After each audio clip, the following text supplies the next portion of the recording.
Welcome to daily blog. আজকের video হচ্ছে blog 69, অর্থাৎ 69 নম্বর দিন, 69 নম্বর ব্লগ। 75 নম্বর ভিডিও প্রায় এসেই গেল, 75 নম্বর ব্লগ আর কি। সেটা প্রায় কাছেই চলে এলো। কালকেই হয়তো 70 নম্বর ব্লগে হাত দেবো, হয়তো কেন কালকে একদম করবোই। 70 নম্বর ব্লগে হাত পড়ে যাচ্ছে, মানে টাচ হয়ে যাচ্ছে। ভালো লাগছে যে কন্টিনিউশন করতে পারছি আর কি। কাছাকাছি চলে এলো সরস্বতী পুজো, রবিবার দিনই সরস্বতী পুজো। রবি সময় দুটো দিনের একটা ফ্ল্যাকচুয়েশন আসছে, আমিও ঠিক ক্লিয়ারলি বুঝতে পারছি। বামুন মানে আমাদের যে পুজো করে বামুন বামুন ঠাকুর, উনি বললেন যে রবিবারটা আমাদের হবে, কিন্তু অনেক স্কুল কলেজেই বলছে যে রবিবারের বদলে সোমবার করবে। যেটা হবে সেটা ভালো হবে। এবার আজকে সকালে উঠেছি মোটামুটি সকাল 9টা 15ই বলবো। এবার প্রবলেম হয়েছে কালকে রাত্রিবেলা। এক তো সানডে সাসপেন্সটা আগের দিনের ভিডিওতেই বলেছি যে সানডে সাসপেন্সটা বাকি ছিল, ওটা পুরোটা কমপ্লিট করবো। এবার কালকে মোটামুটি পুরোটাই কমপ্লিট করে দিয়েছি রাত্রিবেলা। এবার কমপ্লিট করার পরে এমনি নর্মালি শুতে আমার 12 পৌনে 12টা বাজে। এবার ওটা কমপ্লিট করতে গিয়ে প্রায় 1টার কাছাকাছি হয়ে গেছে। এবার তারপরে যেটা মেইন প্রবলেম হয়েছে, এত গরম হচ্ছিল, আমি তো খালি গায়ে শুই রাত্রিবেলা, এখন অনেক দিনই হচ্ছে। এবার তার ওপর প্রবলেম হয়েছে যে পাখা চালাতে হয়েছে। এবার যেহেতু ওয়েদারটা চেঞ্জ হচ্ছে, সিজন চেঞ্জ হচ্ছে, একটা ওয়েদারের খুব ড্রাস্টিক চেঞ্জেস আসছে। মানে 2 দিন 3 দিনের মধ্যে 10 ডিগ্রির কাছাকাছি ফ্র্যাকশান হচ্ছে, এবং দিনে রাতের মধ্যেও প্রায় 7-8 ডিগ্রির মতো ফ্র্যাকশান হচ্ছে। এবার সেই কারণে খুব সাবধানে থাকতে হচ্ছে। অলরেডি রিসেন্টলি আমার খুব শরীর খারাপ হয়েছিল, মেবি আগের 2-3টে ব্লগ তোমরা যদি দেখে থাকো বুঝতে পারবে। খুব রিসেন্টলি সুস্থ হয়েছি, এবার রিস্কটা নেওয়া যাচ্ছে না। তো সেই কারণে পাখাটা আমি প্রথম দিকটা চালিয়ে খানিকক্ষণ পরে বন্ধ করে দিচ্ছি। এইরকম করতে করতে প্রায় 2-3 বার হয়ে গেছে। এবার হওয়ার পরে আমি লাস্টে বুঝতে পারলাম যে না, পাখা ছাড়া শোয়াই যাচ্ছে না, ঘুম আসছে না একদম। এবার পাখাটা চালিয়ে যখন ঘুমিয়ে পড়লাম, তারপরে 1-2 বার বাথরুমে উঠেছি। এবার প্রবলেমটা হচ্ছে কি, মশা ঢুকে গেছে। এবার মাঝখানে পাখা বন্ধ করে দিয়েছিলাম, এক্সেসিভ লেভেলে মশা কামড়েছে। হোল নাইট পুরো মানে খুব অসুবিধা হয়েছে। লাস্টে মশারি পুরো খুলে আবার নতুন করে মশারিটা টাঙালাম। মশারি ছাড়া আমি জীবনে ঘুমাই না কোনো দিন। একবার বিষ্ণুপুরে যখন ডিপ্লোমা পড়ছিলাম তখন একবার খুব বাজে রকম সাফার করেছিলাম। মশারির ভেতরেই বলছি, মানে ওই অ্যাসিড পোকা টাইপের একটা থাকে, পুরো গলা বরাবর চলে গেছিলো। পুরো গলায় একটা মানে স্কিন ইরিয়াপশান হয়ে গেছিলো। গোটা দিন জ্বালা জ্বালা করছে, ঘাড় মুড়তে পারছি না, বাঁকতে পারছি না, একটা বিচ্ছিরি কাণ্ড ঘটেছিল। তারপর থেকে মানে আমি উইদাউট মশারিতে কখনো শুই না। একবারই হয়েছিল, দুর্গাপুরে একটা সেলের ছিল আর কি, ডকুমেন্ট ভেরিফিকেশন ছিল, সেইখানে গেছিলাম, ওইখানে মশারি ছিল না। এবার আমি নিয়ে যাইনি, হোটেলে থাকার কথা, এবার হোটেলেও নেই, গুড নাইটও নেই।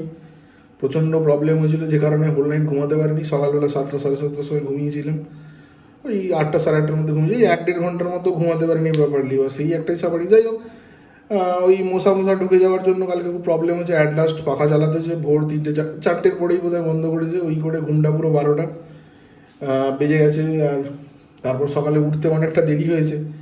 এবার আজকে বোন বাড়িতে ছিল, মায়ের একটু উলবেড়িয়ে যাওয়ার ব্যাপার ছিল। আমাদের এখানে এসডিও বলতে সামনাসামনি উলবেড়িয়ে পারে, সাব ডিভিশন অফিস উলবেড়িয়া। এবার বোনের কলেজটা ওখানে আছে, তা মা ওখানে গেছিলো, একটু কাজ ছিল। আমি মাকে প্রথমে ছেড়ে দিয়ে এলাম, তারপরে সকালের জলখাবার কিছু করিনি, বাড়িতে তাড়াতাড়ি চলে এসেছিলাম। বোন বলছিল যে সরস্বতী পুজো যেহেতু 2 দিন আমাদের নিরামিষ থাকতে হবে, শনি রবিটা। এবার সেই কারণে মানে আজ লাস্ট আমিষ খাওয়া আর কি, তারপরে তো 2 দিন টোটালি নিরামিষ খেতে হবে। সেই কারণে বিরিয়ানি আনার কথা বলছিল, তো আমি সেই মতো বেরিয়ে গেছিলাম। গিয়ে বাগনানে গেছি, গিয়ে এটিএমে তো কোথাও টাকা পয়সা তুলতে পারছি না, আমার 1000 টাকা বার করতে গিয়ে ফেসে গেছিলো। তারপর লাস্টে একটা দাদা আছে, রাকেশ দা, ওর কাছ থেকেই টাকা নিলাম আর কি, মানে ওই অনলাইনে পেমেন্ট করে তারপর টাকা ব্যাক নিলাম ক্যাশ দিয়ে। সেখান থেকে বাগনানে গিয়ে, গাড়িতে আমার তেলও নেই, ফুয়েল অনেক দিন ধরে চালাচ্ছি রিজার্ভে, এবার বন্ধ হয়ে যাওয়ার চান্স আছে। এবার সেই কারণে রিস্ক নিতে পারলাম না। এবার অ্যাট লাস্ট ওখান থেকে টাকা তুলে আগে তেল ভরে তারপর ওখান থেকে বেরিয়ে বিরিয়ানি নিয়ে বাড়ি ফিরেছি। যাই হোক, এত কথা বললাম, আমার একটা জিনিসই বলতে ভুলে গেছি যে অ্যাকচুয়ালি এখন বাজে কটা, এখন বাজে হচ্ছে 10টা 20। যাই হোক, ওখান থেকে বাড়িতে এলাম, বাড়িতে এসে ওই 1টা 1টা বেজে গেছিলো। তারপরে এসে চান টান করলাম, করে বিরিয়ানি নিয়ে খেয়ে একটু রেস্ট নিচ্ছিলাম। রেস্ট নেওয়ার পরে তারপর ওখান থেকে বেরিয়ে যেমন সন্ধ্যেবেলা একটু পড়াশোনা একটু করছিলাম। তারপরে ওই সব বেড়াতে বেড়াতে যাওয়া নিয়ে একটু মানে কি মিসআন্ডারস্ট্যান্ডিং, একটু কথা কাটাকাটি এইসব হচ্ছিলো। প্রথমে আমার সঙ্গে বাবার, তারপরে মায়ের সঙ্গে আমার, এই নিয়ে কথা কাটাকাটি হলো। হওয়ার পরে যাই হোক, তারপরে সরস্বতী পুজোর বাজারের জন্য আমি আর বোন বেরিয়েছিলাম, গিয়ে বাজার টাজার করলাম। এবার আমি গাড়ি নিয়ে বেরোই, ওকে বললাম যে তুই বাজারটা করে নে, আমি যতক্ষণ সাইডে দাঁড়াচ্ছি, তারপর হয়ে গেলে ফোন করে নিবি, আমি পিক আপ করে নেবো। নিয়ে ওকে মোটামুটি বাড়িতে ড্রপ করে দেওয়ার পর আমি তারপর বেরোলাম যেমন আড্ডা। এটা বন্ধ করতে হবে, বুঝতেই পারছি প্রচণ্ড টাইম কনজিউম হচ্ছে। পরে এসে আড্ডাটা গল্প টল্প হলো। আজকে অনেকেই ছিল আর কি, 7-8 জনের মতো ছিল। অর্ণবদা আসেনি, বলেইছি অলরেডি আগে যে বিটেকের এই পিএইচডির জন্য পরীক্ষার জন্য প্রিপারেশন চলছে আর কি, সামনেই পরীক্ষা আছে। যাই হোক, আজকে আর বলার মতো কিছু নেই। এখন অলরেডি 10:30টার দিকে ঘড়ি, সামনেই সামনে বলছি কাছে, মানে একদম খেয়ে দিয়ে শুতে চলে যাবো। অলরেডি 2-3 দিন বাড়ি থেকে রেকর্ডিং করছিলাম, মানে রুমটা লক করে দিয়েছিল।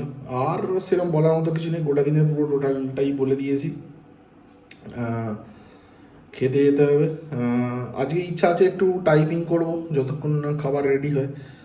ওই 0.5 ঘন্টা 45 মিনিট যদি করা যায়, কোয়াইট এনাফ আজকের জন্য, কেন একদম তো হয় না। ঠিক আছে, শুভরাত্রি। কালকে দেখা হচ্ছে নতুন ভিডিওতে। 70 নম্বর ব্লগ হবে। 75-এ আমার থার্ড গোল বা অ্যাচিভমেন্ট যেটাই বলো সেটা কমপ্লিট হবে, খুব কাছেই চলে এলো। আজকের মতো, হ্যাঁ আজকে আর একটা জিনিস যেটা বলা নেই, সেটা হচ্ছে আজকে বেশ খানিক করে একটু গিটারে বাজাচ্ছিলাম সন্ধ্যাবেলাটা।